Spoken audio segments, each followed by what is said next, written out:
अगर आपकी fully automatic washing machine spin करते समय या कपड़े सुखाते समय बहुत ज़्यादा आवाज़ करती है या बहुत साउंड करती है, या आपके मशीन कपड़े नहीं सुखाती है जिस तरह से इस वीडियो में चल रही है, इस तरह से बहुत ज़्यादा आवाज़ करती है, तो उसके लिए क्या करना होता है, क्या सॉल्यूशन होता है, वो इस वीडियो में आज आपको बताने वाला हूँ। तो लास्ट तक बने रहिए, वीडियो को पूरा वॉच कीजिए जिससे अच्छे से आपको समझ में आ सके। ये देखिए दोस्तों, हमारे सामने एक LG की top load full automatic washing machine है। इसमें दिक्कत ये है कि यह बहुत ज़्यादा आवाज़ करती है और कपड़े स्पिन नहीं करती है। जैसा कि मैं चेक कर पा रहा हूँ, ये का अंदर का जो पल्सेटर इसका जो ड्रम होता है वो बहुत ज़्यादा हिल रहा है। ये देखिए दोस्तों, एक उंगली की सहायता से मैं इसको पूरा चेक कर रहा हूँ, ये बहुत ज़्यादा हिल रहा है। अब हिलने का क्या कारण होता है, ठीक है दोस्तों, मैं इसके अंदर वीडियो में आपको आगे बताने वाला हूँ कि हमने इसके अंदर क्या खोला और क्या पाया। तो सबसे पहले देखिए दोस्तों, इसके अंदर आपको ऊपर वाली कैप होती है, वो पेचकस के साथ एक खांचे में पेचकस लगा करके आपको ये जो है आपको नॉब हटा लेनी है। ऊपर ये जो जालीनुमा नॉब बनी हुई है, ये नॉब आपको सिंपली आपको हटा लेना है। उसके बाद सिंपली आपको जो है पल्सेटर खोलना है, ठीक है। अब पल्सेटर खोलने के बाद इसके अंदर आपको देखिए दोस्तों, जैसे ही ड्रम हमारा हिल रहा था और स्पिन नहीं होता, इसके अंदर बेसिकली 3-4 कारण हो सकते हैं जिससे आपकी मशीन बहुत ज़्यादा साउंड करती है, बबलिंग करती है या जंपिंग करती है, ठीक है। सबसे पहले इसके अंदर कारण होता है हमारे शॉकर्स ख़राब हो सकते हैं, जिसे सस्पेंशन रोड बोलते हैं। दूसरा, हमारे इसके अंदर हब लगा हुआ होता है, वो ख़राब हो सकता है। इसका चेक नट ख़राब हो सकता है या इसका ड्रम भी फट सकता है। इसमें कुछ भी कारण हो सकता है। फ़िलहाल हमारे यहाँ पर ये मशीन है, ये देखिए दोस्तों, ब्लैक आपको दोस्तों नज़र आ रहा होगा। 3 खांचे में बना हुआ है और एक ही चेक नट लगा हुआ है, ठीक है। ये जैसा कि मैं देख पा रहा हूँ, इसके अंदर हमारे जो है ये हब जो है लमसम यहाँ से इस जगह से जो है हमारे चेक कई बार फट जाता है, या इस यहाँ कॉर्नर पे जो है हमारा जो है ये हब जो है यहाँ से इस जगह से जो टूट जाता है। तो टूटने से हमारी मशीन जो है बबलिंग करती है, साउंड करती है और स्पिन नहीं कर पाती है, ठीक है। जिस तरह से हमारी ड्रम जो अंदर से हिलता रहता है और वो बहुत ज़्यादा अपना जो है वाइब्रेशन करने लग जाती है। और इसके अंदर एक ही दिक्कत आती है दोस्तों, यहाँ पर आपको यहाँ तो गोले में दिख रहा होगा दोस्तों, जैसे मशीन का ड्रम मैं हिला रहा हूँ, यहाँ से बीच में से इसका चेक नट देखिए दोस्तों, चेक नट के जस्ट नीचे चेक नट से ये हिल रहा है और हमारा चेक नट बिल्कुल हिल रहा है। मतलब इसका चेक नट की चूड़ियाँ ख़राब होने से हमारी मशीन जो है बबलिंग कर रही है। इसका चेक नट ख़राब है, इस वजह से हमारी मशीन जो है साउंड कर रही है, बबलिंग कर रही है। हमें इसका चेक नट बदलना होगा, और क्या कारण होता है कि हमारा चेक नट ख़राब होता है वो आपको आगे वीडियो में बताऊँगा। तो आइए दोस्तों, सबसे पहले हम इसका जो है ये चेक नट खोलने का एक इस तरह का एक टूल आता है गुटका, जिसे हम बोलते हैं। एक ये टूल होता है चेक नट खोलने का। मैं आपको इसका नंबर और नाम बता देता हूँ, ठीक है। ये वैसे जनरली कोई भी नाम का एक कंपनी का हो सकता है।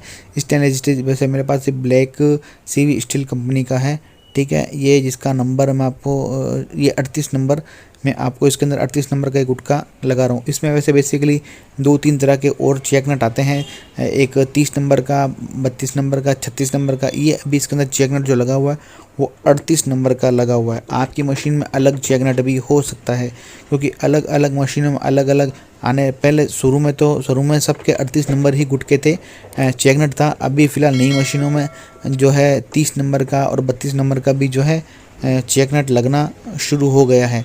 ये बहुत सी मशीनों में अलग अलग हो सकता है। ये इस तरह का जो है गुटका जो हमारा खोलना होता है, उसके लिए हमने एक हैंडल बना रखा है देसी जुगाड़ के लिए। हमने इसको एक लंबी एक्सल टैक्सियो में, या जो एक्सल लगती है रॉड, लोहे की रॉड से हमने इसको जो है एक इसका खोलने का हैंडल बनाया हुआ है, जो ऊपर से स्क्वायर शेप में है, चौरस शेप में है, और पीछे की तरफ एक ये हैंडल है जिसको पकड़ के हम इसको घुमाते हैं और हमारी मशीन को खोलते हैं। तो आइए हम चेक नट के पास चलते हैं और हमारी मशीन को जो है खोलने की कोशिश करते हैं। हमारा जो चेक नट फंसा हुआ है उसको हम खोलते हैं। हमने इसके अंदर एक हथौड़ी को फंसाया हुआ है, इसकी जगह आप कुछ भी रॉड वगैरह फंसा सकते हैं जिससे हमारा ड्रम खुलने की कोशिश हो जाए और हमारा ड्रम घूमे नहीं। अकेला आदमी भी आराम से इसको जो है ड्रम को खोल सकता है। ये देखिए दोस्तों, हमने चेक नट को जो है खोल दिया है, घुमा के खोल दिया है।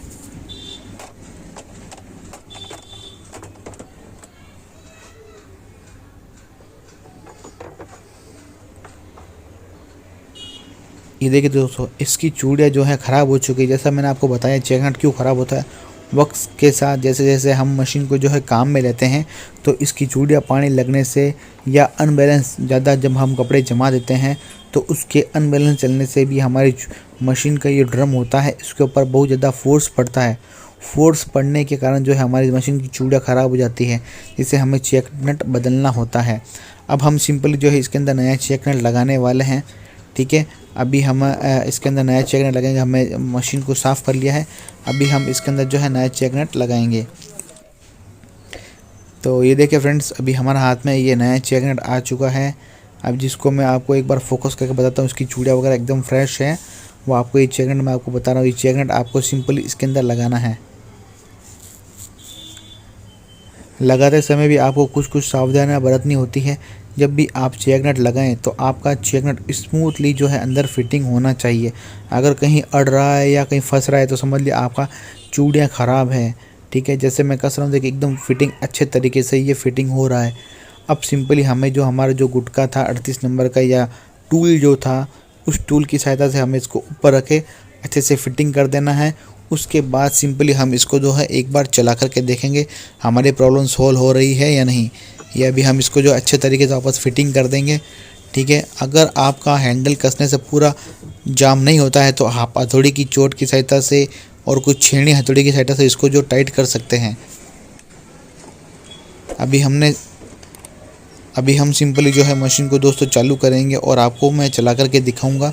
अभी हमने जो इसके अंदर जो चेक नट लगाया है उस वजह से हमारी मशीन एकदम ओके हो चुकी है।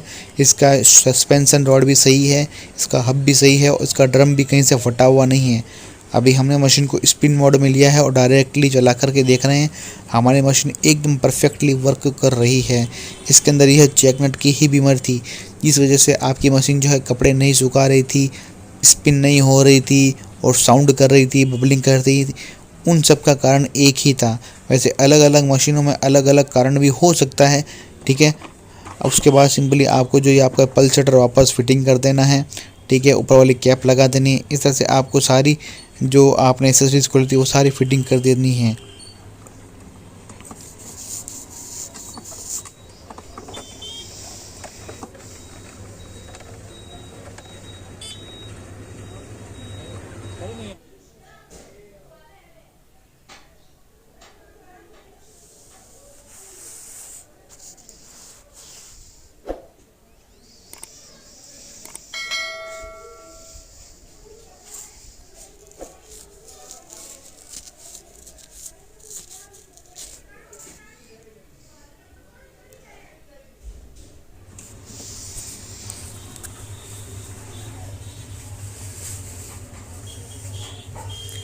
ये हमने इसका जो ऊपर सा कैप कवर खोला था वो कवर भी आपको जो है जहाँ से हमने जिस तरह से कि इस खांचे में से इसको खोला था उसी डायरेक्शन में आपको जो है वापस फिटिंग करना है।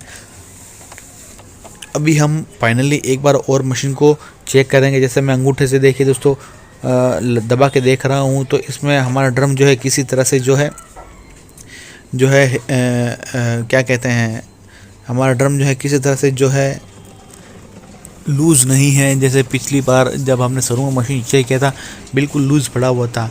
अभी हमारी मशीन जो है एकदम सही चल रही है, परफेक्ट चल रही है। ये हम मशीन का जो है फाइनल टेस्ट चेक करने जा रहे हैं। हमारी मशीन एकदम सही चल रही है, इसमें कोई बबलिंग नहीं कर रही है। आई होप दोस्तों आपको चीज़ समझ में आई होगी। वैसे फुली ऑटोमेटिक से रिलेटेड मैंने कई सारे वीडियो अपलोड किए हैं और सेमी ऑटोमेटिक मशीन से रिलेटेड भी मैंने बहुत सारे वीडियो अपलोड किए हैं। आप प्लेलिस्ट में जाकर के वो वीडियो देख सकते हैं, उनसे फ़ायदा उठा सकते हैं, या फिर नीचे डिस्क्रिप्शन में आपको उनके लिंक मिल जाएंगे, वहाँ से भी आप इनको वीडियो को देख सकते हैं। ठीक है फ्रेंड्स, तो लास्ट तक बने रहने के लिए बहुत बहुत धन्यवाद दोस्तों।